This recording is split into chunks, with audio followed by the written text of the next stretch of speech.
Ipinatutupad ng Malacanang ang work-from-home setup at half-day work schedule ngayong Miyerkules Santo para sa mga kawani ng gobyerno bilang pagunita sa Semana Santa. Samantala, wala umano sa bokabularyo ni Pangulong Ferdinand R. Marcos Jr. ang salitang pagbabakasyon ayon kay Palace Press Officer Undersecretary Claire Castro. Kaugnay ito ng ilang larawan o ilang araw na pagpunta ng Pangulo sa Ilocos Norte ngayong Semana Santa. Ang detalye sa report ni Kenneth Pasyente.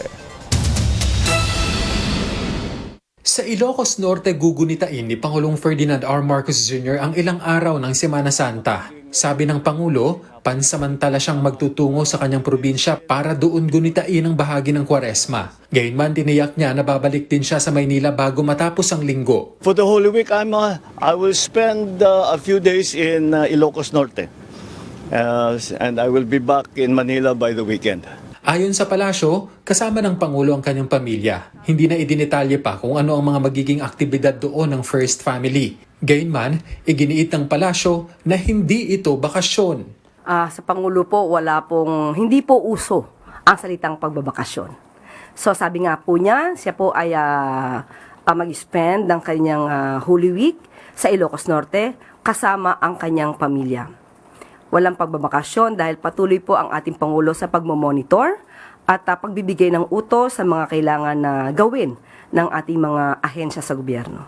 Una nang nagbigay ng mensahe ang Pangulo ngayong Kwaresma at hinikayat ang mga Pilipino na patatagin ang kanilang pananampalataya, magkaisa sa layunin at magsilbi ng may malasakit sa kapwa. Hinikayat din niya ang lahat na maglaan ng oras para sa pahinga, pananalangin at pagninilay-nilay ngayong Semana Santa. Samantala sa bisa ng Memorandum Circular No. 116, inanunsyo ng Malacanang na magpapatupad ng work-from-home setup sa mga empleyado ng gobyerno mula alas 8 ng umaga hanggang alas 12 ng tanghali. Layunin nito na bigyan ng sapat na oras ang mga kawani ng gobyerno at ang publiko na makapaghanda at makapag-ukol ng panahon sa paggunita ng mga tradisyon at pananampalataya kaugnay ng Holy Week. Simula alas 12 ng tanghali, suspendido na ang pasok sa mga tanggapan ng gobyerno.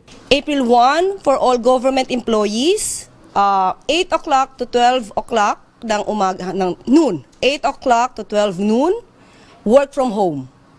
12:01 hanggang 5 o'clock, wala na pong pasok.